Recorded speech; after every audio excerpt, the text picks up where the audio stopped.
What's good, y'all? Welcome back to Kid Taj. Today we're going to be talking about the recent additions, I don't know.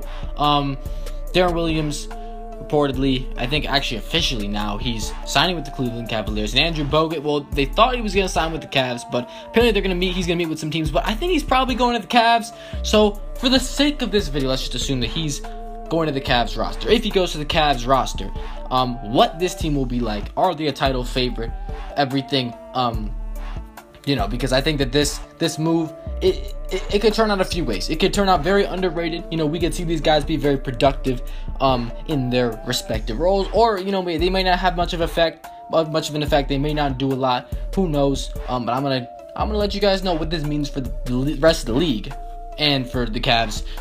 If you enjoyed this video, don't forget to leave a like. Of course, comment an idea down below for a video. This video was off a suggestion, like a lot of my videos are. Subscribe if you're new. Let's get into this. So yeah, I alluded to it earlier. The Andrew Bogut signing, it's not a sure thing yet. They're not sure if he's gonna go there or not, but he probably is. I mean, that's really the most likely outcome. But we do know that Deron Williams will be in a Cavaliers uniform, and he really is the more important piece to Andrew Bogut. And this is just because the Cavs, and especially LeBron, they have been dying for a playmaker, a guy that can set people up, a guy that can serve as a secondary ball handler to play minutes when LeBron's off the court. And Deron Williams should be that guy. I mean, he's been for most of his career, basically I would say like a poor man's Chris Paul. I know that he was really, really good at one point. He was, almost at Chris Paul's level for a while. He was elite. I mean, he was a star player, superstar even, you can say, for a few years there in the Utah days. Went to Brooklyn, got a monster contract, and then he worked his way around to the Dallas Mavericks, where he had just been waived from. And the Cavs were like, well, we need a veteran point guard that can make plays for people. Deron Williams is that guy. Now, I'm not sure what Deron Williams really brings to the table in terms of anything else, because D-Will, he's been around a while. His play has really dropped off. He's not the same guy, or not even close to the same guy that he used to be. So how much does this really resolve? Well, my experience, or, my observations tell me that LeBron, his experience with guys coming to him, guys that you might not think are that good, but can play a role on LeBron's team, they often play it extremely well. You saw J.R. Smith. He's playing some of his best basketball of his career. Last season he was. Channing Frye, acquired in that trade from Orlando. I think it was a trade from Orlando, but another guy that the Cavs picked up that, he had some of the best years. Last year was one of the best years of his career in the playoffs last year. He was so productive, so accurate from three-point range. He loves shooters. We know that.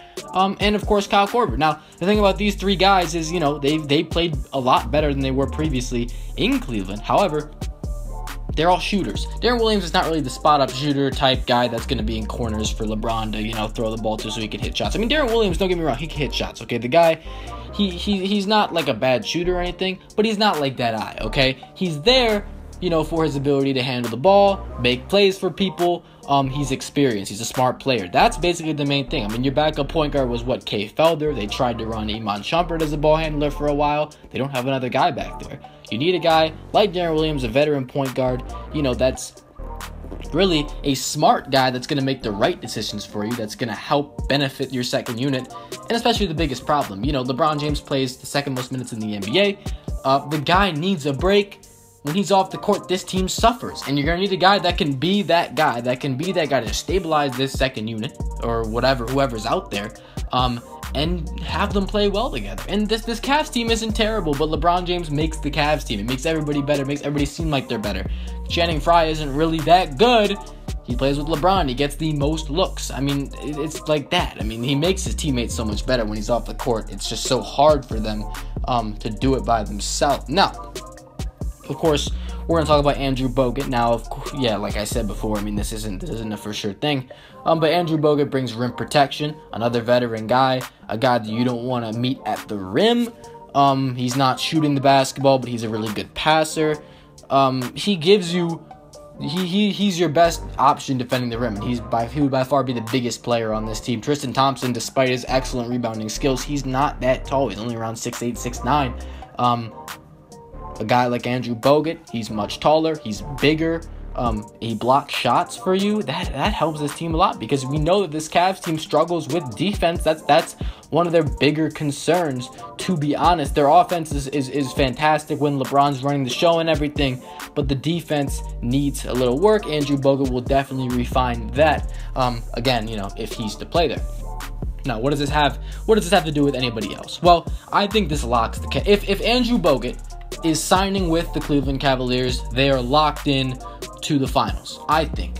Just because, you know, before there was a little bit of doubt, because the Washington Wizards, I thought, were the team that could threaten the Cavs.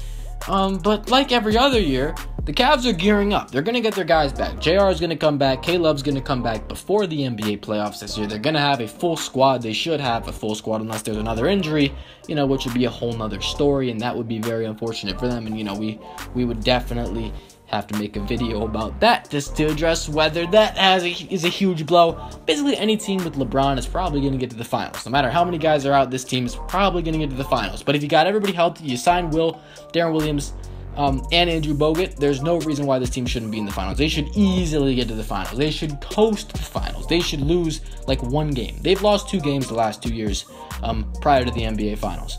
This year, if they got everybody healthy and they got Bogut and D-Will, they should lose 1 game or 2, but they should be a lock. I mean, there's no excuse.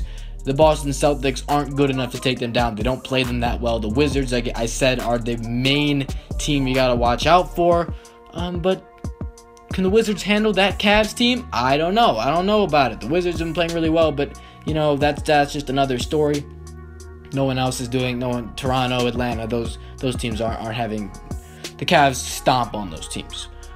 So, you know, I think that this makes them a lock for the finals. Are they a finals favorite with these moves? Well, it depends how they turn out. Now, if D-Will and Andrew Bogut are able to play big roles, if they finish off the season strong, if they really bolster this team, if the Cavs team makes a run at the end of this season, in large part because of those guys, and LeBron, the combination of, you know, them helping this team do exactly what they need to do, then they could be considered as a favorite, and, you know, as long as you get those guys healthy back.